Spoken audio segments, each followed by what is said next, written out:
Tâm Sri Tô Som Xuânមេបញ្ជាការតំបន់ប្រតិបត្តិការសឹកគ្រោងកំពង់ធំប្រធានសមាគមអតីតយុទ្ធជនកម្ពុជាខេត្តកំពង់ធំ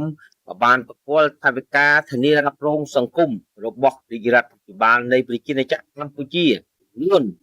543លាន7សែន32000រៀលដល់ក្រុមគ្រួសារសពអតីតយុទ្ធជនចំនួន36គ្រួសារដែលអញ្ជើញមកពីតាមបណ្ដាមូលដ្ឋាននានានៅក្នុងខេត្តកំពង់ធំពិធីប្រគល់ថវិកានេះគេសង្កេតឃើញលោកជួន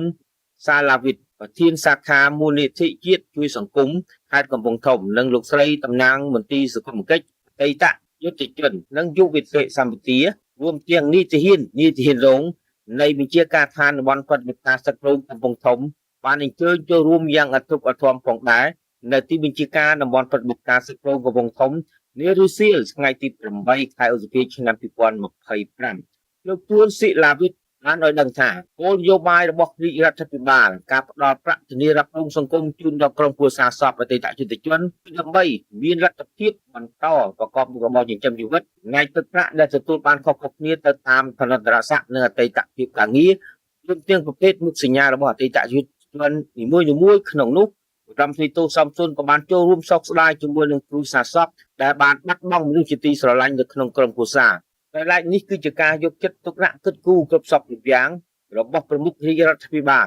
ក្រោមការដឹកនាំរបស់សម្ដេចមហាបវរទុត្រីហ៊ុនម៉ាណែតនាយករដ្ឋមន្ត្រីនៃប្រជាណាចក្រកម្ពុជាមកលើអតីតយុទ្ធជនដែលធ្លាប់មានគុណបំណាច់ចំពោះជាតិមាតុភូមិក្នុងរយៈពេលជាង3ខែកន្លងទៅក្រុមគ្រួសារសពបានទទួលថវិកាបេឡាមនៈសង្គ្រោះសម្រាប់ធ្វើបុណ្យសពក្រោយមកនឹងបានទទួលកញ្ចប់ថវិកាធានារ៉ាប់រងសង្គមសម្រាប់ប្រកបមុខរបរចិញ្ចឹមជីវិតបន្ថែមទៀតក្រុមគ្រួសារសពអតីតយុទ្ធជនទាំង36គ្រួសារបានថ្លែងអំណរគុណសម្ដេចតេជោហ៊ុនសែនប្រធានសមាគមអតីតយុទ្ធជនកម្ពុជានិងសម្ដេចគតិព្រឹទ្ធបណ្ឌិតរួមទាំងសម្ដេចមហាបវរទុត្រីហ៊ុនម៉ាណែតនិងលោកជំទាវបណ្ឌិតពេជ្រច័ន្ទមនីដែលបានឧបត្ថម្ភគ្រប់គ្រងពីសុខទុក្ខនិងជីវភាពរស់នៅរបស់បងប្អូនអតីតយុទ្ធជននៅក្នុងខេត្តកំពង់ធំតាមរយៈឧត្តមសេនីយ៍ទូសំសុនប្រធានសមាគមអតីតយុទ្ធជនកម្ពុជាខេត្តកំពង់ធំនឹងបានបញ្ញាចិត្តគ្រប់គ្រងការដឹកនាំរបស់សម្ដេចលុះអវសានជីវិតខេត្តកំពង់ធំខ្ញុំបុត្រតាធ្វើសេចក្តីរាយការណ៍